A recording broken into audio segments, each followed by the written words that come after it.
ہے، اللہ کا اصول ہے کہ جب تک انسان خود اپنی حالت کو بدلنے کا ارادہ نہیں کرتا، اللہ اس کی حالت نہیں بدلتے۔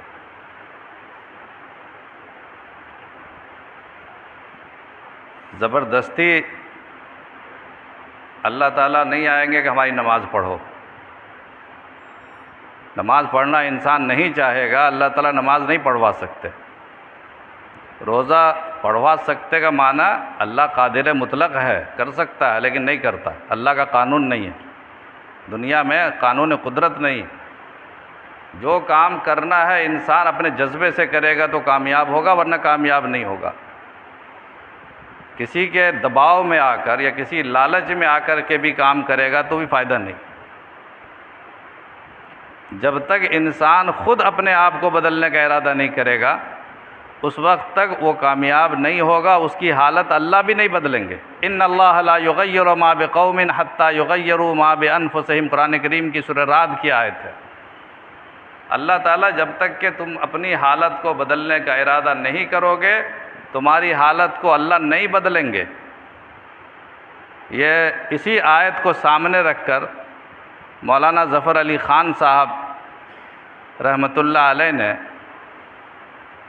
ایک مشہور شعر کہا ہے جو ان کے شعری مجموعہ بہارستان میں موجود ہے، اور ایک نظم کا عنوان ہی انہوں نے یہ قائم کیا ہے، ان اللہ لا یغیر ما بقوم حتی یغیروا ما بانفسہم۔ اور اس پوری نظم کے آخر میں وہ شعر لکھی ہے کہ خدا نے آج تک اس قوم کی حالت نہیں بدلی، مشہور شعر ہے، خدا نے آج تک اس قوم کی حالت نہیں بدلی، نہ ہو جس کو خیال آپ اپنی حالت کے بدلنے کا۔ اللہ تعالیٰ کا نظام ہے۔ اب بعض لوگوں کو اعتراض ہے اس پر کہ یہ شعر آیت پر فٹ نہیں ہے، آیت کا جو مضمون ہے اس کے مطابق نہیں ہے۔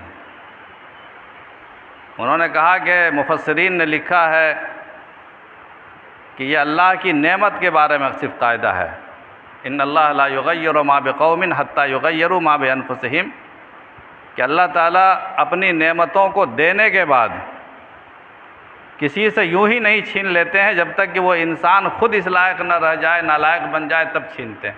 صرف نعمت کے بارے میں یہ ضابطہ ہے کہ کسی پر عذاب اللہ تعالیٰ اس وقت تک نہیں اتارتے ہیں، کسی کو اللہ تعالیٰ محروم نہیں کرتے ہیں جب تک کہ وہ انسان یا وہ قوم خود اپنے آپ کو برائیوں میں